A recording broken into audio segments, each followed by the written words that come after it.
Olá, aqui é a doutora Patrícia Campos Ferraz, esse é meu podcast Nutrição, Exercício e Saúde, que conta com o apoio da Clínica Move. Hoje nós temos o prazer de receber aqui o meu colega e amigo, fisioterapeuta Everton Gabriel. Everton, obrigada por você ter vindo. Prazer é meu. E hoje a gente vai falar sobre um assunto muito legal e bem assim recente, que é o pickleball. A gente vai explicar um pouquinho dessa modalidade, quais são as principais lesões que os jogadores podem apresentar e as suas formas de tratamento na visão do fisioterapeuta. Então eu queria que você explicasse um pouco para a gente, Everton, como é que é o pickleball, como é que é essa modalidade? Então, o pickleball ele começou ali nos anos de 1965, uma família que queria jogar ali próximo à casa, só que eles não tinham a raquete de badminton. Então eles resolveram sair e pegar uma raquete de ping-pong. Nossa! Aí eles foram pro lado externo, onde iam o cunhado, a esposa, e começaram a praticar a modalidade. No início não tinha nenhum nome, só que o esporte foi ganhando tanta popularidade que resolveram colocar esse nome. Tem pessoas que falam que era por conta do nome de um cachorro, outras falam que é por conta do navio, que é uma montagem de vários esportes, e por conta disso colocaram esse nome. Em geral, o jogo pode ser ou um contra um ou em dupla. Basicamente, eles pegaram algumas características do tênis. Logo depois a gente vai falar um pouco das lesões, mas eles pegaram essas características. A quadra tem 20 pés de largura, com 44 de fundo. E no meio da quadra tem uma rede de 37 polegadas. 34 polegadas. O objetivo é que no primeiro momento tem que ter o saque é por baixo, ali próximo à região do quadril. E essa bola tem que passar na rede sem tocar a área de não voleio.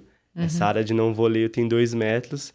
E o primeiro saque ela tem que cruzar a área e retornar para a pessoa que recebeu o saque. O que é diferente é que o jogador ou a equipe que está no lado oposto, quando eles não estão sacando, eles não fazem ponto. O objetivo é que eles façam que a equipe que está sacando sofra uma falta. É que nem a vantagem do vôlei de antigamente, né? Perfeito. Entendi. Uma das coisas também que eles receberam do vôlei é que só pode terminar o jogo com uma somatória de 2 pontos a mais. Entendi. Então, mesmo, geralmente, ou acaba 11 pontos ou 15, ou até mesmo chegando a 21, mas tem que ter essa somatória de 2 pontos de diferença. 2 pontos a mais para terminar a partida. E a impressão que eu tenho, eu vi assim pouco do pickleball, mas a impressão que eu tenho é que é uma quadra de tamanho um pouco reduzido, se a gente comparar com o tênis ou com... É isso mesmo? Perfeito. Um dos critérios que eles fizeram esse esporte é por conta também do custo-benefício, então não precisa com uma raquete, na época, igual a de badminton, não precisava de um espaço tão amplo, e eles saíam para jogar. Então tem essas características aí em particular. E parece um jogo assim muito divertido e muito democrático, né? E acho que aqui no Brasil, eu já estou vendo, aqui em São Paulo, por exemplo, na Vila Olímpia, a gente está aqui na Zona Sul, né, de São Paulo, já vi uma quadra de pickleball, parece que tem aqui na Vila Mariana, próximo ao Parque de Ibirapuera, as quadras estão surgindo, né? E o que eu estou observando aqui na minha casuística é que os pacientes estão se interessando, principalmente os adultos, né? Eu não vi ainda assim adolescentes ou crianças, mas adultos, né? E dos 40 para cima, assim, já mostrando interesse, um interesse que me lembra o começo do beach tênis até, né? Um entusiasmo assim das pessoas, né? Tem 2 pontos importantes nessa questão. O primeiro é que surgiu por conta dessa questão da idade mesmo. Nos Estados Unidos, a maior tendência de idade de jogar era sempre acima de 50 anos, porque o tênis acabava ficando um pouquinho mais difícil, tanto pela idade, por conta de algumas lesões, por esporte ser um pouco acima da linha de 90 graus, então tinha bastante lesão dos ombros, então acaba aproximando mais essas pessoas. Porém, igual o beach tênis, ele também tem a tendência a ser muito recreacional. Às vezes a pessoa está no clube, está andando e começa a praticar. Então, sem muito preparo, assim, sem muito preparo. Então, às vezes, falta principalmente um bom aquecimento para jogar esse esporte. E também falta, antes disso, um trabalho preventivo, que é importantíssimo para evitar lesões e melhorar sua performance no esporte. Aí você falou de um ponto bem importante, quer dizer, todo o esporte, toda modalidade exige um certo preparo, né? Então, aula para você aprender uma técnica, ou como você bem colocou, uma forma de aquecer, de fazer um fortalecimento paralelamente para deixar você apto a praticar aquela modalidade sem que você se lesione e tenha uma vida longeva dentro dessa modalidade, isso que a gente quer, né, em todas as modalidades. E aí, assim, indo um pouquinho mais para frente, as pessoas que jogam pickleball apresentam que tipo de lesões, se elas são parecidas ou não com o tênis que a gente falou anteriormente? O que você tem para contar? Assim, membro superior, epicondilite pode acontecer, tudo. Só que o mais frequente são duas fundamentais lesões. Primeiro, a dor lombar, por ser um esporte que acaba sendo muito ali próximo à região do quadril. As pessoas, às vezes, não têm uma boa base de suporte, uma base mais aberta. Então, faz com que tenha essa flexão do tronco um pouco mais exacerbada, onde pode gerar bastante desconforto lombar, ainda mais com as rotações. E um segundo ponto bem importante é por conta dessas mudanças laterais, dependendo se não tiver com um bom tênis, um bom equipamento mesmo, pode gerar entorses. E esses entorses podem gerar uma sobrecarga ou até mesmo uma lesão ligamentar importante. Nossa, isso, aí você falou um ponto interessante. Então, prestar atenção no calçado parece que é mais importante do que nas outras modalidades, até porque é novo, eu não tenho a menor ideia. O tênis a gente já sabe mais ou menos como é que é, né? Ou mesmo o beach tênis. Mas o pickleball eu já ficaria pensando, falando, que tipo de calçado eu deveria usar para jogar, né? E até o beach tênis nem usa calçado, né? Descalço. Esse é o ponto. Mas o pickleball é isso. A gente, para mim é uma novidade. A impressão que eu tenho é que é muito divertido, algo relativamente fácil e que eu tenho até vontade de aprender. Mas diferente das outras modalidades que a gente falou aqui, você tocou num ponto legal que é maior incidência no quadril, talvez, do que nos ombros, né? E uma pessoa com sobrepeso, ou mesmo assim, bem acima do peso, que queira fazer o pickleball, que cuidados que ela deveria tomar para não ter essas lesões de quadril, por exemplo? Tem uns fatores de risco, né? Uma delas, o sobrepeso sempre é um fator de risco para o esporte. É claro que não é um limitador para você praticar. A partir do momento que você tem um bom preparo com o fisioterapeuta, eu costumo dizer que todo mundo deveria ter um fisioterapeuta para se chamar de seu, né? Sim, eu concordo, né?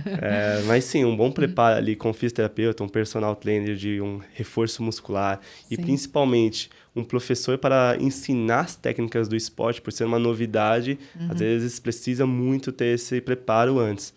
A partir do momento que você consegue começar o esporte com um bom preparo, melhora a sua performance e evita lesões mais sérias no esporte. Porque o que acontece com essas modalidades que são muito fáceis de começar a praticar é que o indivíduo se empolga, começa a jogar horas, né? E aí acha que não precisa de nada disso, né? Não precisa de nada, isso aqui é fácil, tô dando conta. Aí chega 6 meses depois, né, lá no estaleiro, né? Vai ter que parar, vai ter que tratar, vai ter que mudar várias coisas. Agora, uma vez que um paciente que joga pickleball, e é esse paciente com sobrepeso que a gente está falando, te procura com lesão no quadril, o que você faz? É claro que antes temos que fazer uma avaliação. O bom é que na Clínica Move a gente tem essa abertura de poder fazer uma avaliação, muitas vezes com gesto específico do esporte. Filmamos ou no local que ele pratica, ou ali na clínica mesmo, tentando sempre simular o mais próximo da realidade. Ali naquele espaço externo também, que espaço é bem legal, externo, né? Para fazer isso. E depois disso, entender mesmo qual é a característica da dor. No quadril, pensando no quadril, tem as tendinopatias glúteas, tem a questão mesmo do impacto femoroacetabular. Então, a partir disso, entender muito o que está relacionado. É claro que, junto com a nutrição, que é fundamental, tentar diminuir esse peso corporal também é super importante. E na Clínica Move a gente consegue ter esse trabalho em conjunto com o nutricionista, o psicólogo também, que é importantíssimo, que o modelo biopsicossocial também é super importante. A partir do momento que a pessoa não tem uma boa segurança para começar também, precisa desse trabalho. Então, a partir disso, a gente conseguir estimular esse paciente a ir começando devagar, sem evitar lesões. Certo.